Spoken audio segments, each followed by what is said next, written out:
Aplica uma nova sanção a um aliado de Lula, Dilma pode ser a próxima. E Globo News vai ao desespero. Bom dia, bom dia, bom dia para você que não é ministro de Lula, não foi ministro da Dilma e não ajudou a ditadura cubana. E assim não foi sancionado pelo governo dos Estados Unidos. Bom dia para você que não conseguiu ser tão ruim, mas tão ruim que até a sua família foi sancionada. Porque o que eu vou mostrar para vocês agora é quem foi que entrou na mais nova rodada de sanções do governo Trump. E Trump não tá para brincadeira. Ele tá atirando para todos os lados e toda semana abate um novo alvo diferente. Dessa vez, o alvo foi o governo Lula. Os sancionados foram ninguém mais, ninguém menos do que membros da família do ministro da Saúde de Lula, o petista Alexandre Padilha. O que, aliás, deixou a Globo News aí revoltada e eu já vou mostrar para vocês. Assiste então aqui comigo a reportagem que saiu na CNN. Olha aí. O governo americano decidiu cancelar os vistos da mulher e da filha do ministro da Saúde, Alexandre Padilha. A informação chega agora com Pedro Venceslau, a Larissa Rodrigues também confirmou. Eu gostaria de ouvi-lo primeiro, Pedro, no nosso Bastidores, sobre o avanço dessa apuração. Lembrando para a nossa audiência, havia um receio de que a medida alcançasse também o ministro da Saúde, mas ele avisou à CNN Brasil, inclusive, que não tem visto vigorando desde 2024. Um secretário do ministro da Saúde, o Mozart Salles, foi atingido inicialmente por essa medida e também um ex-secretário do Ministério da Saúde, os dois envolvidos com a criação do programa Mais Médicos. Boa tarde, Larissa. Boa tarde, Tainá. Boa tarde, Gustavo. É isso, informação confirmada. A informação foi revelada pela Globo News e confirmada por duas fontes próximas ao ministro, que já não tem visto para os Estados Unidos. O visto de Padilha venceu no ano passado, então não havia como suspender o visto que ele não tem. Então foram a filha de 10 anos e a esposa de Alexandre Padilha, que estão no Brasil, foram comunicadas hoje pelo consulado norte-americano que os vistos foram suspensos. Alexandre Padilha, que foi ministro da Saúde em 2013, quando foi implementado o programa Mais Médicos, vitrine da gestão de Dilma Rousseff. E o principal ponto do programa era um acordo com o governo cubano, via OPAS, para que médicos daquele país atuassem em regiões inóspitas aqui do Brasil, sobretudo no semiárido e também ali na região amazônica. Portanto, agora é mais um passo na escalada do governo norte-americano, né, essa suspensão do visto, e uma suspensão que não tem a ver com o tarifaço, mas que o governo norte-americano se aproxima do primeiro escalão do governo brasileiro. Até o momento, nenhum ministro foi sancionado ainda, mas é uma forma, claro, de atingir o próprio Alexandre Padilha. Então, Alexandre Padilha foi punido. Por quê? Por conta do programa Mais Médicos, em que Cuba roubava do médico mais de metade do que o médico ganhava, um dinheiro que foi pago pelo Brasil e foi usado para financiar a ditadura cubana. O que está acontecendo é muito simples. O governo Trump está entregando a fatura para todos os governos petistas que atuaram para facilitar, ajudar, auxiliar e financiar a ditadura cubana. E quem que criou o programa Mais Médicos, hein? Quem criou? Olha só, o ministro era Alexandre Padilha. Mas quem que era a presidente mesmo? Ou a presidenta? Quem era a presidenta?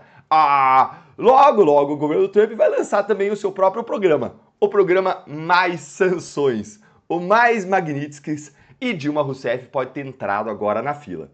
E o Padilha também só não perdeu o visto porque ele mesmo não tem visto. Mas ele não vai conseguir mais visto. Certamente ele está sancionado com proibição de entrada dos Estados Unidos mesmo assim.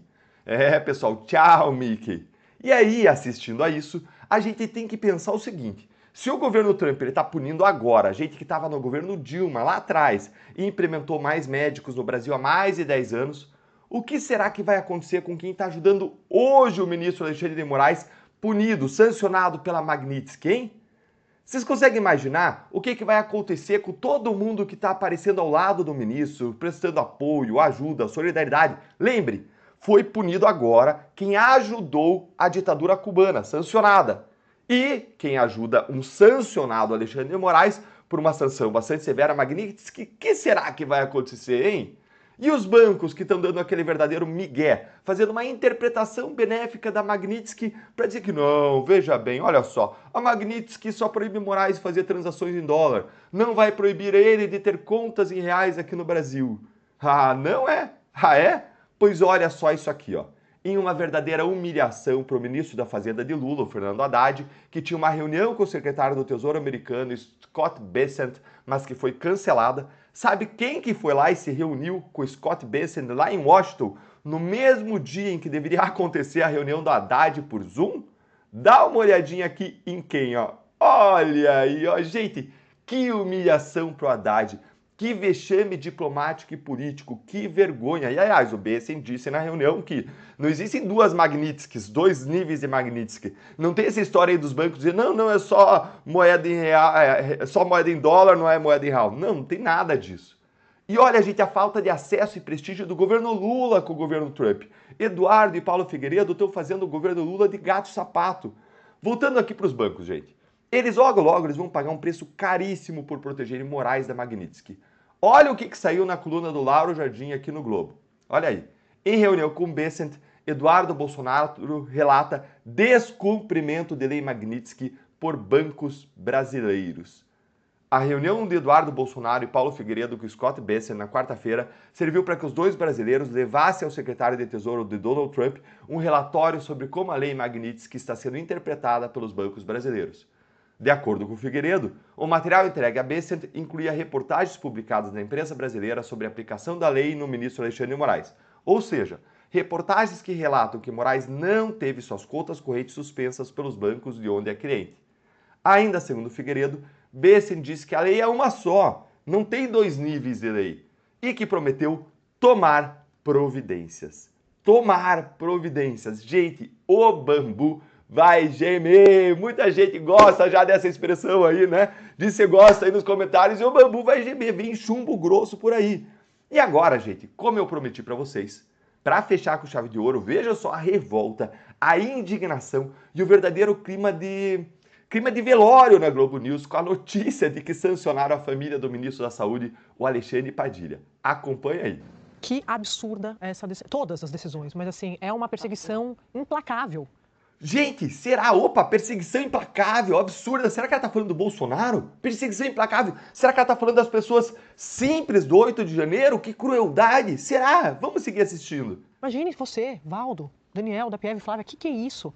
A filha e a mulher do ministro. Eu tinha comentado aqui na segunda-feira que a turma Eduardo Bolsonaro, Paulo Figueiredo, eles estavam dizendo que, pode esperar, vai ter medidas contra integrantes do governo Lula. Inclusive, assuntos antigos vão ser considerados. Obviamente, para a gente que lida com a lógica e com a racionalidade, é muito difícil você imaginar. É óbvio que você não tem como. Eu converso com muita gente dentro do governo que fala, a gente subestimou essa articulação toda, e aí eles complementam, por óbvio, e aí você devolve. Claro, é impossível você imaginar que essas pessoas vão trazer esse tipo de prejuízo, esse tipo de sanção. É cruel. Eu acho até que, assim... É indecente. Assim, a gente pode ficar aqui, porque assim, é tão absurdo isso que eles estão fazendo. Olha, eu concordo com o André Sadi num ponto. Que absurda essa indignação seletiva. Essa sim é absurda, que fecha os olhos, aí sim, para perseguição e para crueldade com tantas pessoas da direita, da Débora do Batom até Bolsonaro. Agora, em outra parte aí que ela falou, aí eu realmente não entendi a revolta dela. Afinal de contas, os vistos para Cuba, para Venezuela, para Rússia e para o Irã ainda estão valendo. Qual o problema então? Me conta aí nos comentários.